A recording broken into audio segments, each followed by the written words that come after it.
በተረፈ እንግዲህ ተረቴን መልሱ አፌን በምንድነው አብሱ ይባላልና ያው ትምህርት ይሆናችኋል ብዬ ተስፋ አደርጋለሁኝ። እህቴ እንኳን ደስ አለሽ፣ እግዚአብሔር አምላክ እንኳንም መረዳሽ፣ አሁንም ደግሞ ትልቅ ደረጃ ያድርስሽ።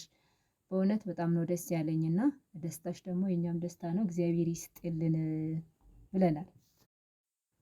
እና ውድ ቤተሰቦቼ ያው እንግዲህ ትምህርት ይሆናችኋል ብዬ ተስፋ አደርጋለሁኝ። እህታችን እንኳን ደስ አለሽ። እግዚአብሔር አምላክ አሁንም በኋላ የበለጠ ደረጃ ላይ ያድርስሽ።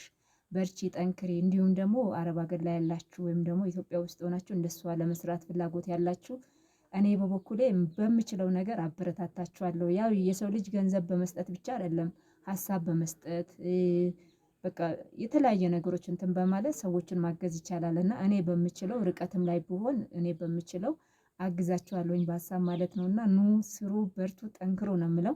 ምክንያቱም ዓለም ብቻ ስለሰራች ኢትዮጵያ አይቀየርም። ከድጃ ብቻ ስለሰራች ኢትዮጵያ አይቀየርም። ሁላችንም ስንሰራ ኢትዮጵያ እንዲቀየር ማድረግ እንችላለን ማለት ነው። እና ከራሳችን አልፈን ደግሞ ለሌሎቹ ደግሞ እንትን ማድረግ እንችላለን። ስለዚህ በተረፈ ሰላማችሁ ይብዛልኝ። መልካም ጊዜ ይሁንላችሁ። እግዚአብሔር ከእናንተ ጋር ይሁን። ሰላማችሁ ይብዛልኝ። ቪዲዮውን ደግሞ ከወደዳችሁት ላይክ፣ ሼር፣ ኮመንት አድርጉልኝ። ያው ላይክ አድርጉ፣ በቃ ላይክ አድርጉ።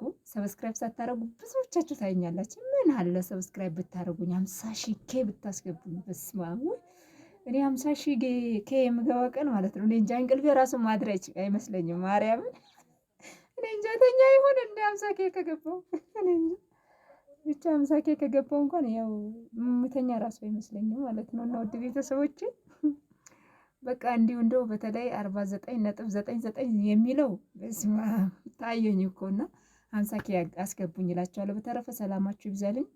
ሪከርድ አበዛውባችሁ። ሰላም ሁኑልኝ።